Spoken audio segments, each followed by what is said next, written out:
The Amazon was a civilization, not a jungle. The destruction of the myth of a pristine wilderness.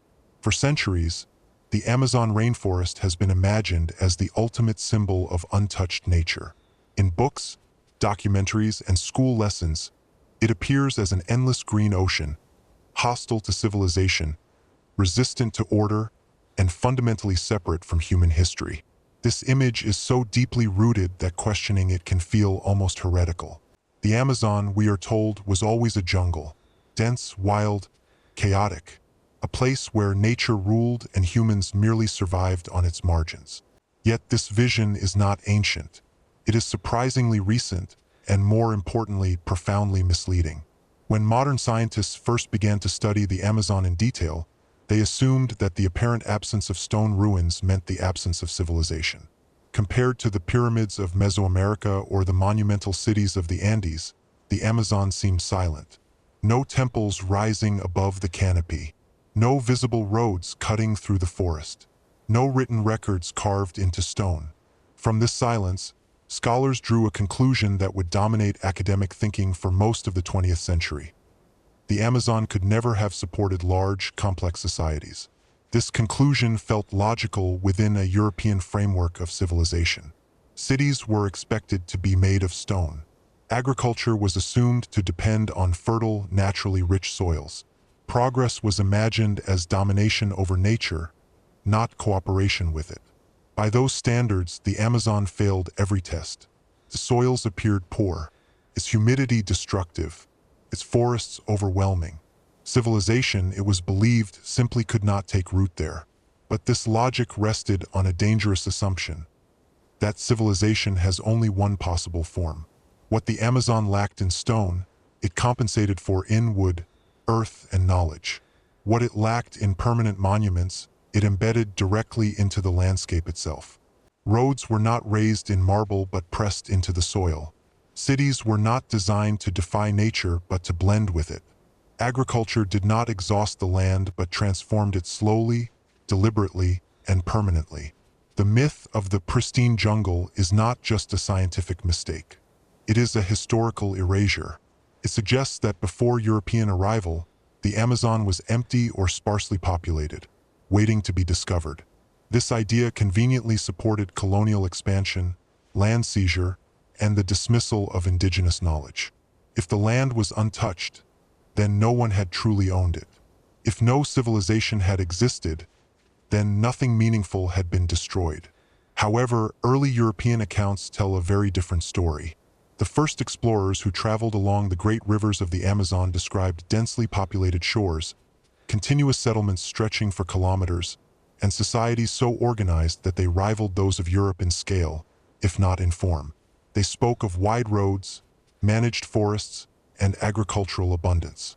For centuries, historians dismissed these reports as exaggerations or fantasies. The jungle, after all, looked empty by the time later explorers arrived. What those later explorers were seeing was not an untouched wilderness, but a graveyard. Between the first contact and the later waves of colonization, disease swept through the Amazon with catastrophic speed. Smallpox, measles, influenza, and other pathogens arrived long before large numbers of Europeans did. Entire societies collapsed silently. Fields were abandoned. Roads disappeared under vegetation. Cities, built from organic materials, decomposed. Within a few generations, the forest reclaimed the land, and the memory of those who had shaped it faded almost completely. Nature did not replace civilization. It absorbed its remains. The forest that modern eyes perceive as ancient and eternal is, in many regions, younger than the cathedrals of Europe. It grew back over carefully engineered landscapes. It filled in spaces once cleared, planted, and maintained by human hands. The Amazon is not merely a natural ecosystem. It is, to a significant degree, a cultural artifact. Recognizing this forces us to rethink not only the history of the Amazon, but the very definition of civilization itself. Complexity does not require stone walls. Sustainability does not mean stagnation. And the absence of visible ruins does not mean the absence of history. The jungle was not the opposite of civilization. In the Amazon, it was civilization's expression. If you're ready, I'll continue with topic 2, moving into the scale of population and social organization of pre-Columbian Amazonia, written in the same calm, narrative style and suitable for long-form listening. The Amazon before Europe. Population, scale, and the hidden density of a lost world. To understand why the Amazon was misunderstood for so long, one must first confront a number that still feels uncomfortable to many historians. Population. For generations, it was assumed that only small, scattered groups could survive in such an environment. A few villages here and there, isolated, fragile, and constantly on the edge of starvation. This assumption shaped everything that followed. If there were few people, then there could be no cities. If there were no cities, then there could be no civilization. Modern research has shattered this view. Before European contact, the Amazon basin was home to millions of people. Conservative estimates suggest at least 10 million. Some researchers argue for 20 million or more. These were not transient hunter-gatherers drifting aimlessly through the forest. They were settled populations, rooted in place, shaping their environment across centuries. In sheer numbers, the Amazon may have rivaled parts of Europe at the dawn of the 16th century. Population density was not uniform. It followed patterns dictated by water, soil, and human engineering. The great arteries of life were the rivers, especially the vast course of the Amazon River. Along its banks, and along those of its countless tributaries, human settlement formed long, continuous chains. Villages and towns were spaced deliberately, close enough for communication and trade, far enough apart to manage resources efficiently. From the river, these settlements extended inland, connected by roads and paths that disappeared under the forest canopy. Rivers were not barriers. They were highways. Canoes moved people, crops, ceramics, tools, and ideas across immense distances. A journey that would take weeks on foot could be completed in days by water. This mobility allowed for political alliances, economic specialization, and cultural exchange on a scale that earlier scholars never imagined possible in the Amazon. These societies were not simple or homogeneous. They ranged from small, autonomous communities to large regional systems with central places and subordinate settlements. Some areas show evidence of hierarchical organization, with ceremonial centers, planned layouts, and controlled landscapes radiating outward. Other regions appear more decentralized but no less sophisticated, relying on networks rather than capitals. What united them was not uniformity, but integration. Food production made this integration possible. Contrary to the myth of constant scarcity, many Amazonian societies produced significant surpluses. Fish, in particular, played a crucial role. Seasonal flooding created vast aquatic ecosystems that were carefully managed. Weirs, ponds, and canals increased productivity, ensuring reliable protein sources throughout the year. Agriculture complemented this abundance, focusing on resilient crops adapted to local conditions rather than imported ideals of farming. The floodplains were especially densely populated. These lands, renewed annually by river sediments, supported intensive cultivation. During the wet season, people adapted their movement and activities to the changing landscape. During the dry season, they expanded agriculture and construction. Life followed the rhythm of water, not in opposition to it, but in synchrony. Inland regions, once thought nearly uninhabitable, reveal a different story when examined closely. Archaeological evidence shows extensive settlement far from major rivers, supported by engineered soils, forest management, and road systems. These were not marginal zones. They were deliberately occupied, integrated into broader regional networks, and sustained over long periods. The idea that the Amazon could not support dense populations collapses under this weight of evidence. It was not nature that limited human presence, but modern misunderstanding. When Europeans arrived in the Americas, they encountered societies already weakened by invisible enemies. Disease moved faster than explorers. By the time later expeditions traveled through the same regions, the populations had vanished. Forests reclaimed fields. Villages dissolved into leaf litter. What appeared to be emptiness was, in reality, the aftermath of one of the greatest demographic catastrophes in human history. The silence of the jungle misled the world. What we see today is not a baseline, but a ruin softened by time. The Amazon's apparent vastness and emptiness are not proof of its primordial state. They are the echo of lost density, lost voices, and lost lives. In the next section, we will descend beneath the forest floor itself into one of the most extraordinary human inventions of the ancient world. A soil so rich, so enduring, that it still defies modern science. Terra Preta will reveal how Amazonian civilizations did not merely survive in the jungle, but fundamentally transformed it. Black Earth, living memory. Terra Preta and the technology beneath the forest. If the cities of the Amazon disappeared into the forest canopy, their most enduring legacy lies hidden beneath the ground.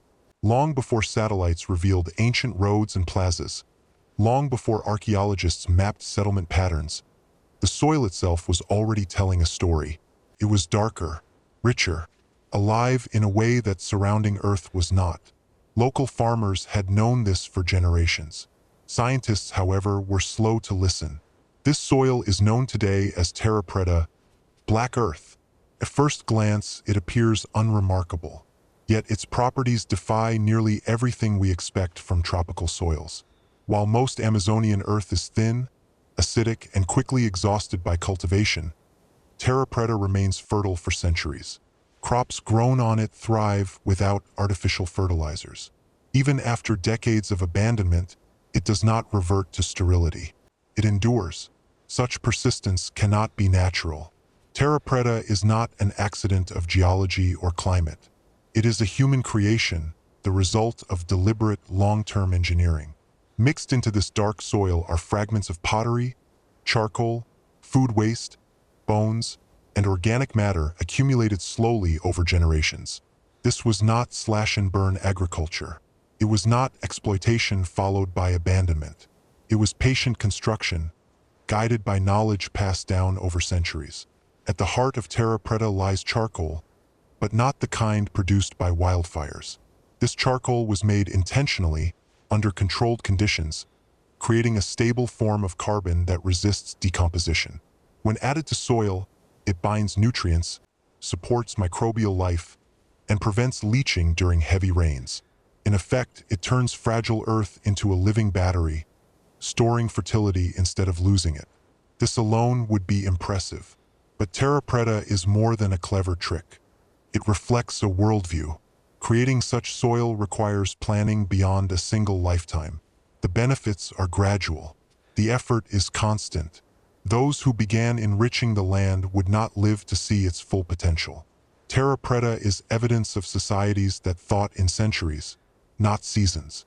It suggests stable populations, long-term settlement, and an understanding of ecology that modern agriculture is only beginning to rediscover.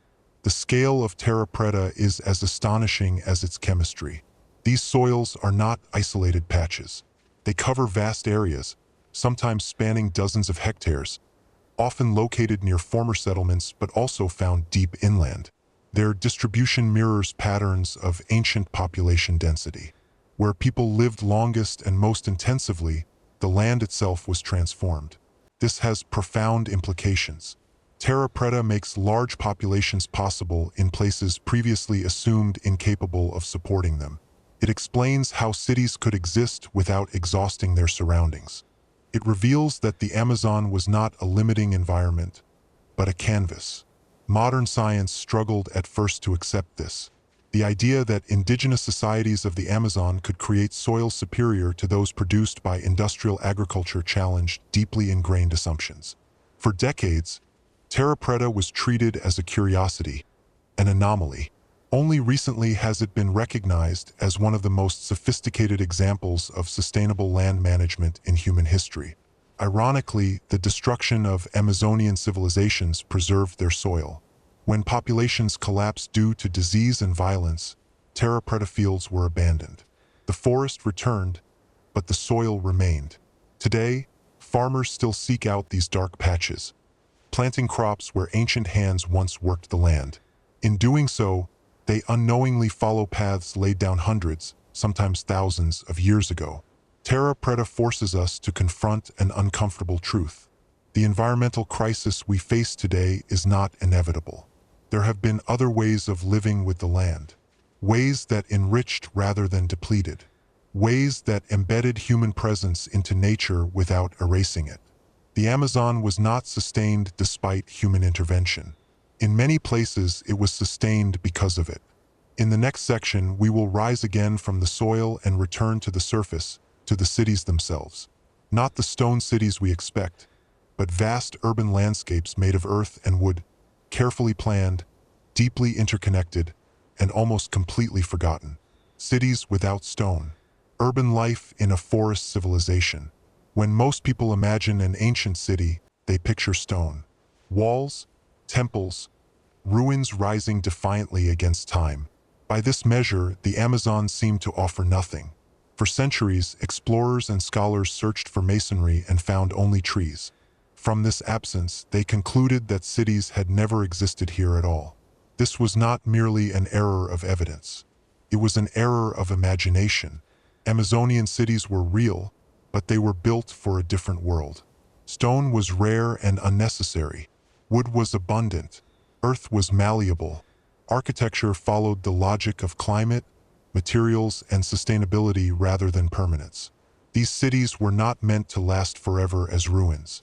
They were meant to live, adapt, and eventually return to the forest. For a long time, this made them invisible. Only in recent decades, with the help of aerial surveys, satellite imagery, and LiDAR scanning, did patterns begin to emerge beneath the canopy. Perfect circles carved into the earth. Long straight lines cutting through irregular terrain. Vast geometric forms too precise to be natural. These were not random clearings. They were plazas, roads, and ceremonial centers, laid out with intention and care. Some settlements followed radial designs, with roads extending outward like spokes from a central plaza. Others formed grids or linear chains connected by causeways. In many cases, multiple towns were linked together, forming regional systems rather than isolated villages. The scale of planning suggests coordination, shared norms, and long-term stability. Population estimates based on these layouts are striking. Individual centers could house thousands of inhabitants.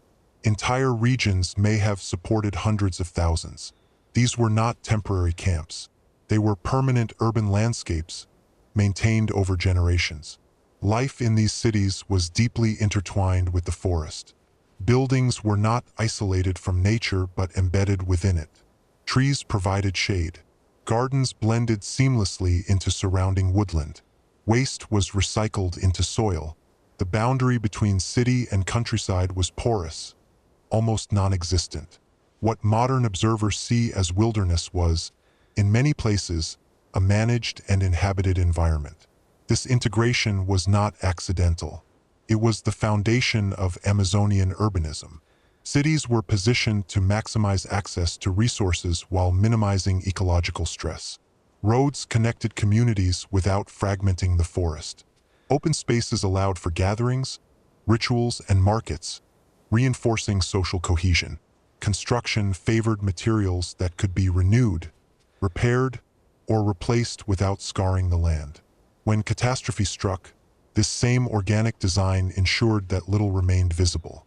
Disease decimated populations. Social systems collapsed. Maintenance ceased. Without constant care, wood rotted, earthwork softened, and vegetation advanced. Within decades, entire cities vanished beneath layers of green.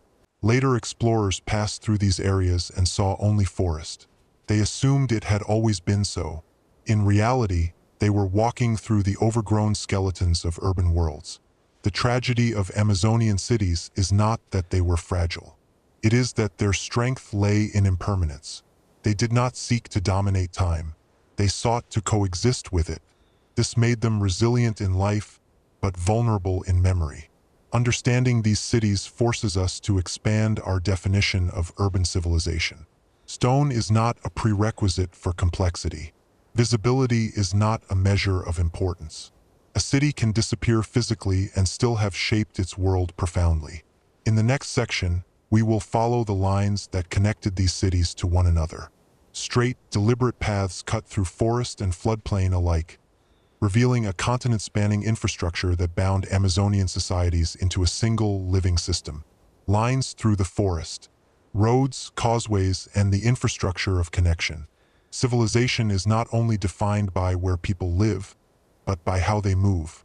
Cities, no matter how sophisticated, cannot exist in isolation. They depend on exchange, communication, and coordination across space. For a long time, the Amazon was imagined as a place that made such connection impossible. Dense forest, seasonal floods, and immense distances were thought to isolate communities from one another, trapping them in local worlds. The landscape itself tells a different story. Across vast regions of the Amazon, archaeologists have uncovered long, straight roads cut deliberately through terrain that offers no natural guidance. These roads ignore hills, wetlands, and forest density, maintaining their direction with striking precision. They are not the byproduct of casual movement. They are infrastructure planned and maintained with collective effort. Some of these roads stretch for kilometers, linking settlements to one another and to ceremonial centers. Others connect inland communities to rivers, integrating land and water transport into a single system. In flood-prone areas, raised causeways allowed year-round movement, remaining passable even when surrounding lands were submerged. These were not minor paths worn by footsteps, but engineered features reshaping the land. Water management was just as sophisticated. Canals diverted seasonal floods, protected settlements, and enhanced agriculture. In some regions, artificial ponds and fish traps transformed natural waterways into predictable sources of food. These systems required intimate knowledge of hydrology and long-term cooperation. A poorly designed canal could destroy a settlement. A well-designed one could sustain it for generations. Movement along rivers complemented these land routes. Canoes carried people and goods over enormous distances, creating networks of interaction that spanned entire regions. Pottery styles, crops, and technologies spread along these corridors, leaving behind a cultural map written not in text, but in material patterns. The Amazon was not fragmented. It was interconnected. This connectivity had social consequences. Roads are not neutral. They imply obligation, authority, and shared purpose. Building and maintaining them requires coordination beyond the household or village level. It suggests leadership, planning, and systems of labor organization. These were not accidental byproducts of daily life. They were expressions of collective will. Infrastructure also shapes perception. To walk a straight road through dense forest is to experience the landscape differently. Direction replaces disorientation. Distance becomes manageable. Space becomes known. The forest ceases to be an enemy or an obstacle and becomes part of a navigable world. In this sense, Amazonian infrastructure did more than move people. It transformed how people understood their environment. When populations collapsed after European contact, this infrastructure was among the first things to vanish from sight. Roads require constant clearing. Canals require maintenance. Without human hands, vegetation returned quickly. Floods erased embankments. Trees broke apart compacted earth. Within a century, pathways that had structured entire regions were indistinguishable from their surroundings. The forest did not destroy these systems. It simply reclaimed them. What remains today are faint scars visible only from above or through careful excavation. Yet their presence is enough to overturn old assumptions. The Amazon was not a mosaic of isolated tribes. It was a web of relationships, sustained by roads, waterways, and shared knowledge. In the next section, we will look more closely at the relationship between these societies and the forest itself. Not as conquerors and not as passive inhabitants, but as active managers who reshaped biodiversity, domesticated landscapes, and turned the jungle into something far more intentional than it appears today. A forest made by humans, managing nature without destroying it. One of the most enduring ideas about the Amazon is that its extraordinary biodiversity exists in spite of humans. According to this view, people are intruders in a fragile paradise, tolerated only as long as their footprint remains small. Yet when scientists began to study the forest not as a backdrop, but as a historical record, a startling pattern emerged. Much of the Amazon is not simply natural forest. It is a cultural forest. The distribution of plant species across the basin is not random. Certain useful trees appear far more frequently near ancient settlements than in areas with little evidence of human presence. Fruit-bearing species, medicinal plants, and materials essential for daily life cluster around former habitation zones. This is not coincidence. It is legacy. Amazonian societies did not clear the forest to replace it with fields in the European sense. Instead, they transformed it gradually, selectively, and intelligently. They practiced a form of land management that blurred the line between agriculture and ecology. Forest gardens replaced open farmland. Useful species were encouraged, protected, and propagated, while less beneficial ones were reduced. Over time, this shaped entire ecosystems. What resulted was a landscape of abundance that appeared wild to the untrained eye. This form of management required deep ecological knowledge. People understood soil types, flood cycles, plant relationships, and animal behavior. They knew which species thrived together and which competed. They planned for succession, ensuring that as one generation of plants matured and declined, another was already taking its place. This was not exploitation. It was choreography. Domestication in the Amazon often looked different from the rigid breeding programs of Eurasia. Instead of radically altering plants into dependent crops, Amazonian peoples favored flexibility and resilience. They selected for traits that allowed species to survive both human use and forest competition. In doing so, they created systems that required less constant intervention while remaining productive. The forest itself became an archive of human decision-making. This challenges a deeply ingrained narrative. Biodiversity is often framed as something humans inevitably reduce. In the Amazon, human presence frequently increased biodiversity. By opening small clearings, dispersing seeds, and managing disturbances, people created niches that supported a wider range of species than untouched forest might allow. When populations collapsed after European contact, these systems did not disappear immediately. Trees continued to bear fruit. Managed forests persisted for centuries.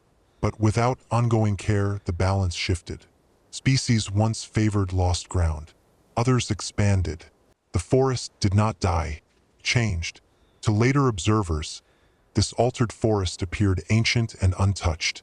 Its human origins were invisible. This misunderstanding has had consequences.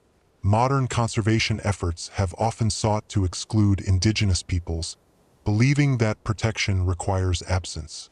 In doing so, they risk dismantling the very systems that created and sustained Amazonian biodiversity in the first place. The Amazon was not preserved by removing humans. It was shaped by them. Understanding this forces a reconsideration of our relationship with nature. Sustainability does not require withdrawal. It requires knowledge, restraint, and long-term commitment. The forest is not fragile because humans exist within it. It becomes fragile when human systems of care collapse. In the next section, we will witness that collapse. We will follow the moment when two worlds collided and examine how disease, violence, and misunderstanding unraveled civilizations faster than any jungle ever could. The silent collapse, disease, contact, and the end of an invisible world. The destruction of Amazonian civilizations did not begin with armies, chains, or fire. It began with breath, with touch, with microbes carried unknowingly across an ocean. Long before large-scale conquest reached the heart of South America, the fate of the Amazon had already been sealed. When Europeans arrived in the Americas, they brought with them diseases that had evolved alongside dense populations and domesticated animals. For centuries, Eurasian societies had endured waves of epidemics, gradually developing partial immunity. The peoples of the Amazon had no such history. Their immune systems had never encountered smallpox, measles, influenza, or countless other pathogens that Europeans considered ordinary. The result was catastrophic. Disease traveled faster than explorers. Trade routes, river networks, and roads that once sustained Amazonian societies now became channels of death. Entire communities fell ill within weeks. Elders died first, taking with them memory, leadership, and knowledge. Children followed. Social structures collapsed not because they were weak, but because they were overwhelmed by an enemy they could neither see nor understand. Mortality rates were staggering. In many regions, up to 90% of the population disappeared within a few generations. This was not a slow decline. It was a demographic free fall. The consequences went far beyond the loss of life. Amazonian societies depended on collective labor. Fields had to be planted and maintained, roads cleared, canals repaired, forest gardens tended. When populations dropped below a critical threshold, these systems unraveled rapidly. A single abandoned field could be reclaimed by vegetation within a season. A neglected canal could flood or silt up. Infrastructure did not fail dramatically. It simply faded. Cities emptied. Villages were left standing but silent. Paths vanished beneath leaves. What had once been a lived-in landscape became unreadable. European observers arriving decades later encountered a transformed world. They saw forest where cities had stood. They saw emptiness where millions had lived. From this absence, they drew false conclusions. The Amazon, they assumed, had always been like this, wild, untouched, hostile to civilization. They were witnessing aftermath, not origin. Violence and enslavement followed disease, accelerating the collapse. Survivors were displaced, forced into missions, or driven deeper into the forest. Cultural transmission fractured. Languages vanished. Knowledge that had taken centuries to accumulate disappeared in a single lifetime. By the time colonial control expanded inland, there was little left to conquer but ruins already softened by green growth. The greatest destruction left no monuments, no battlefields, no charred cities. It left silence. This silence proved devastating for historical memory. Without living societies to tell their stories, without stone ruins to provoke curiosity, Amazonian civilizations slipped out of global consciousness. Their absence was mistaken for insignificance. Their disappearance was mistaken for proof that they had never truly existed. Yet the forest itself remembers. Every patch of fertile black soil, every unnatural grove of useful trees, every geometric scar beneath the canopy is a fragment of testimony. The Amazon did not erase its people. It carried them forward in altered form, embedding their legacy into roots, rivers, and earth. In the next section, we will explore how colonization completed this erasure not only physically, but intellectually. How history was rewritten, doubt institutionalized, and an entire continent-sized civilization dismissed as myth well into the modern age. Erased on purpose, colonization and the invention of an empty land. After disease shattered the living foundations of Amazonian societies, colonization ensured that their memory would not recover. What epidemics began biologically, empire completed culturally. The Amazon was not only conquered, it was redefined. European colonial systems required a powerful justification for taking land on an immense scale. That justification was emptiness. A land without cities, without agriculture, without history could be claimed without guilt. The idea of the Amazon as an untouched wilderness was not a misunderstanding alone. It was a narrative with purpose. Survivors of collapsed societies were gathered into missions, where languages were suppressed and belief systems dismantled. Knowledge that had been transmitted orally for centuries had no safe place to live. When elders died, entire libraries vanished with them. Technologies such as soil creation, forest management, and water engineering were dismissed as primitive or forgotten entirely. What could not be written down in European terms was deemed non-existent. Colonial authorities rarely saw ruins because they did not know how to recognize them. Earthworks were mistaken for natural formations. Forest gardens were seen as wild growth. Roads softened by centuries of vegetation were invisible to eyes trained to look for stone. Absence became proof. Later waves of exploitation deepened this erasure. The rubber boom, mining, logging, and plantation agriculture tore through regions already emptied of their original caretakers. Land was reorganized for extraction, not continuity. What little material evidence remained was destroyed, buried, or scattered. The Amazon became a resource frontier rather than a historical landscape. Academia followed slowly behind power. 19th and early 20th century scholars inherited colonial assumptions and formalized them into theory. The Amazon soils were declared too poor for civilization. Its peoples were labeled simple, static, incapable of large-scale organization. Early reports describing populous riverbanks and organized societies were dismissed as exaggerations or hallucinations of exhausted explorers. Doubt hardened into dogma. This intellectual erasure was perhaps more enduring than physical destruction.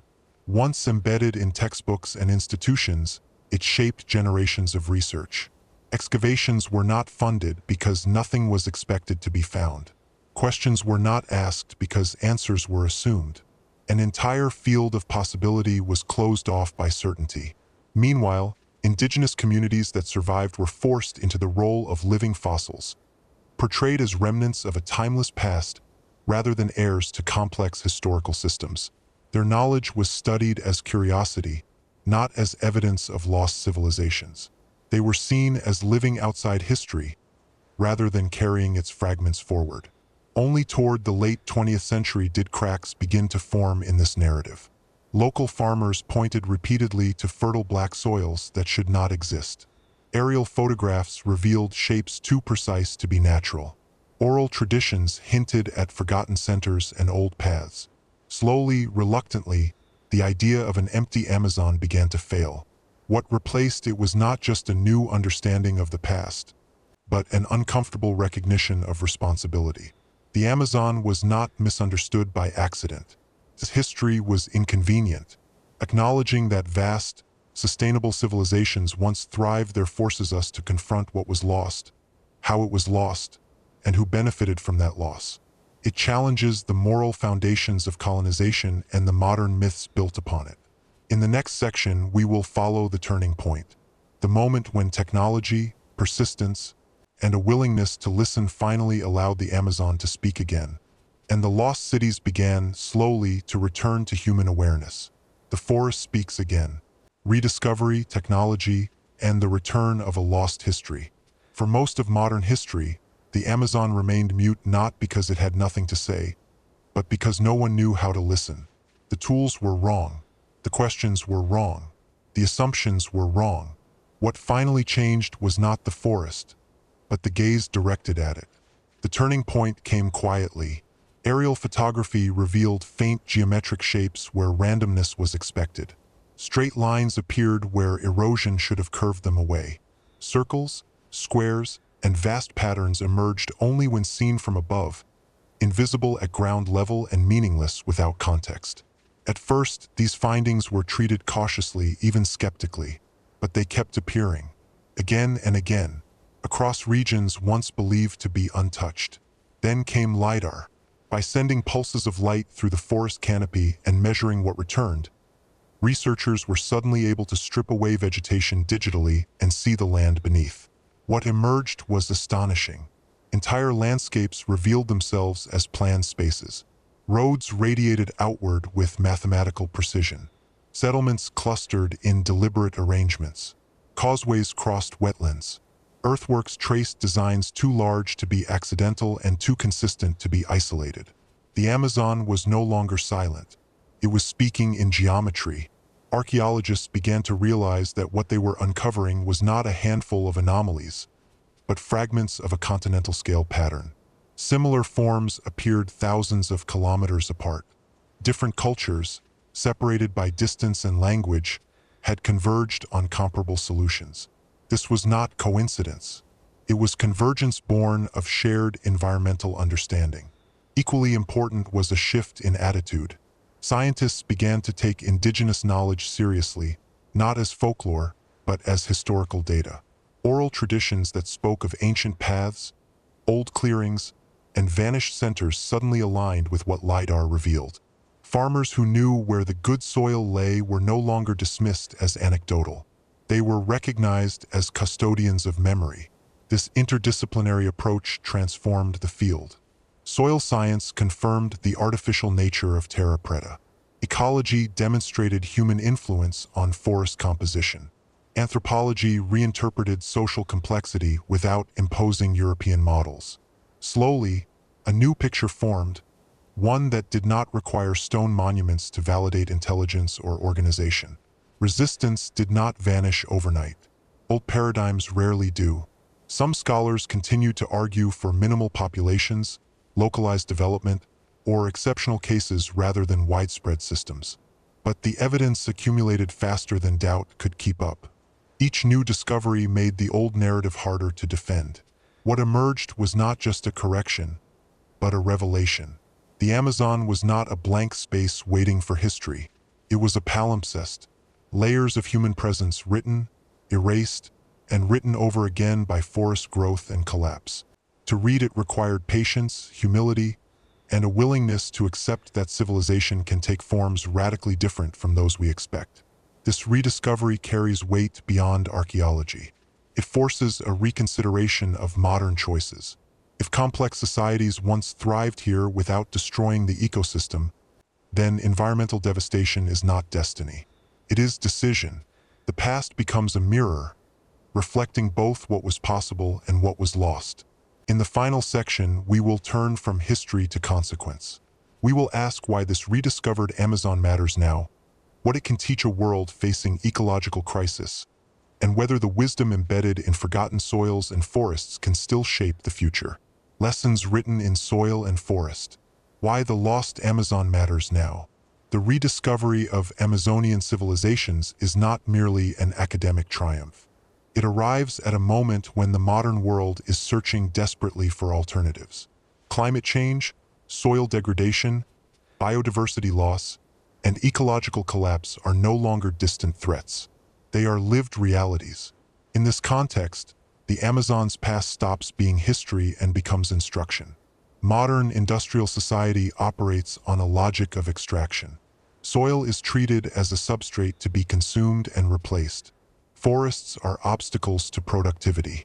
Sustainability is often framed as minimizing harm rather than creating abundance. The Amazon offers a radically different model, one that was tested not for decades, but for centuries. Terra Preta stands as a direct challenge to contemporary agriculture. It shows that soil can be improved permanently rather than depleted, that carbon can be stored safely in the ground, that fertility can increase over time instead of collapsing. What modern science now explores under the names of biochar and regenerative farming is, in essence, a rediscovery of indigenous innovation. The forest itself carries similar lessons. Amazonian societies did not separate food production from ecology. They embedded it within living systems. Forest gardens produced sustenance while strengthening biodiversity. Human presence enhanced resilience rather than undermining it. This contradicts the idea that large populations inevitably destroy their environment. It also reframes conservation. Protecting the Amazon does not mean freezing it in a supposedly pristine state. It means recognizing that human stewardship has long been part of its balance. Excluding indigenous communities in the name of preservation risks dismantling systems that have maintained ecological health for millennia. The danger today is repetition. Once again, the Amazon is being transformed rapidly, this time by deforestation, mining, industrial agriculture, and infrastructure projects that fragment ecosystems. Unlike in the past, recovery may not follow. The scale and speed of destruction exceed anything the forest has previously absorbed. Yet the past offers more than warning. It offers possibility. The Amazon demonstrates that complexity and sustainability are not opposites. That civilization does not require domination. That long-term thinking can be embedded into daily practice. These societies planned beyond individual lifespans. They invested in futures they would never personally see. Their legacy survived even their collapse, preserved in soil, species distributions, and subtle patterns across the land. Listening to this legacy requires humility. It requires acknowledging that technological sophistication does not belong exclusively to modernity. That solutions to contemporary crises may lie not in new inventions, but in remembering what was once known and unlearned through violence and neglect. The Amazon was not a failed experiment. It was a successful one, interrupted, As the world debates how to feed billions without destroying the planet, how to store carbon without poisoning ecosystems, and how to coexist with nature rather than exhaust it, the Amazon stands as quiet evidence that other paths have existed. Paths that were not utopian but real, lived, proven. In the final closing, we will step back and reflect on what it truly means to say that the Amazon was a civilization, and why recognizing this truth changes not only our understanding of the past, but our responsibility toward the future. A civilization hidden in green. What the Amazon reveals about humanity. To say that the Amazon was a civilization is not a metaphor. It is a statement of fact that reshapes how we understand human history. Civilization does not require stone monuments to be real. It does not require empires, writing systems, or rigid hierarchies. It requires continuity, knowledge, cooperation, and the ability to shape the world in ways that endure. By this measure, the Amazon was not marginal to civilization. It was one of its great expressions. What makes the Amazon unsettling to modern thought is precisely what makes it powerful. Its civilizations did not seek to dominate nature, and therefore left behind no dramatic scars of conquest. They did not build for eternity, and therefore left few ruins to admire. Their success lay in balance, not permanence. And balance, once broken, leaves little spectacle behind. This is why the Amazon vanished so completely from historical memory. The cities did not fall in flames. They dissolved. Its roads were not destroyed. They were forgotten. Its fields were not exhausted. They were abandoned. The forest did what it has always done. It grew. In this regrowth, the Amazon became a paradox. The very resilience of the ecosystem hid the depth of what had been lost. To European eyes, a thriving forest suggested absence of civilization rather than its remains. The jungle was mistaken for origin when it was in fact aftermath. Recognizing the Amazon as a civilization forces a moral reckoning. Millions of lives were erased not only physically, but conceptually. Their achievements were dismissed, their knowledge ignored, their descendants pushed to the margins of history they had helped write. This was not an accident of time. It was the result of choices, narratives, and power. Yet the story does not end in loss. The Amazon still carries memory. In the black earth that continues to feed crops. In forests rich with useful species planted generations ago. In subtle alignments beneath the canopy that only now come back into view. The past was not destroyed completely. It was absorbed. This matters because the future is being written now. Humanity stands at a crossroads not unlike the one that once faced Amazonian societies, though on a global scale. We must decide whether civilization means extraction or integration, short-term gain or long-term stability, domination or partnership. The Amazon offers no simple blueprint, but it offers proof. Proof that large, complex societies can exist without exhausting their environment. Proof that knowledge embedded in culture can outlast monuments. Proof that humans are not inevitably a destructive force, but can be a creative one within living systems. To acknowledge that the Amazon was a civilization is to expand the boundaries of human possibility. It is to admit that history is larger, richer, and more diverse than we were taught. And it is to accept a responsibility, not only to protect the forest, but to listen to it. The Amazon is not a relic of a world without people. It is the echo of a world shaped by them.